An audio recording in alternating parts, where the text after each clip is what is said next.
রাষ্ট্র মানেই হলো ইসলামী রাষ্ট্র ব্যবস্থা এবং কল্যাণ রাষ্ট্র মানে হলো ইনসাফ ভিত্তিক রাষ্ট্র ব্যবস্থা।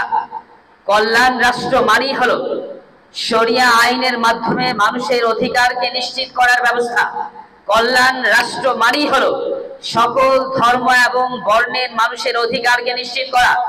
কোন এক দলের আধিপত্য দেশের মধ্যে প্রতিষ্ঠিত হওয়া এটি কল্যাণ রাষ্ট্র বা ইসলামী রাষ্ট্রের কখনো চাহিদা অথবা লক্ষ্য বা স্বপ্ন নয়, বরং সবাইকে নিয়ে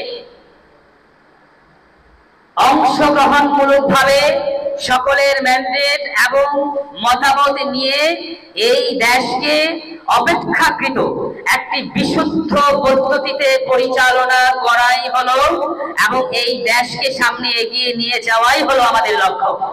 এই জন্য আমরা কল্যাণ রাষ্ট্র পরিষদ বাংলাদেশের মূল কাজ হিসাবে বর্তমানে আমরা উপস্থাপন করেছি কল্যাণ রাষ্ট্রের স্বপ্নগামী সকল রাজনৈতিক দলের ঐক্য প্রয়াসকে আরো বেগবান করার জাতীয় প্ল্যাটফর্ম হলো কল্যাণ রাষ্ট্র পরিষদ বাংলাদেশ। এর মানে যারা এই দেশকে একটি ইনসাফ ভিত্তিক রাষ্ট্র এবং দেশ হিসেবে প্রতিষ্ঠিত করার আন্দোলনে অলরেডি রাজপথে আছে, আমরা এমন প্যানেল হিসাবে এই দেশের মধ্যে সাধারণভাবে ইসলামী যে দলগুলো আছে আমরা তাদেরকেই বুঝি।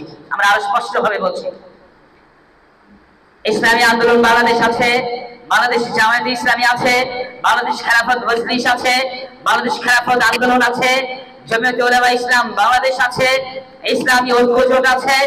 ইসলামী নামের এবং ইসলামকে প্রতিষ্ঠিত করার ম্যান্ডেট নিয়ে যারা রাজনীতির ময়দানের মধ্যে কাজ করে যাচ্ছেন তাদের এই কার্যক্রমগুলোকে আরেকটু শক্তিশালী করা, তাদের ঐক্যবদ্ধ হয়ে কাজ করার যে স্বপ্ন তারা জাতিকে দেখাচ্ছেন, এই ঐক্যবদ্ধ প্ল্যাটফর্ম তৈরির জন্য আরেকটু সহযোগিতা করাই হলো আমাদের কল্যাণ রাষ্ট্র পরিষদ বাংলাদেশের বর্তমান মৌলিক কার্যক্রম।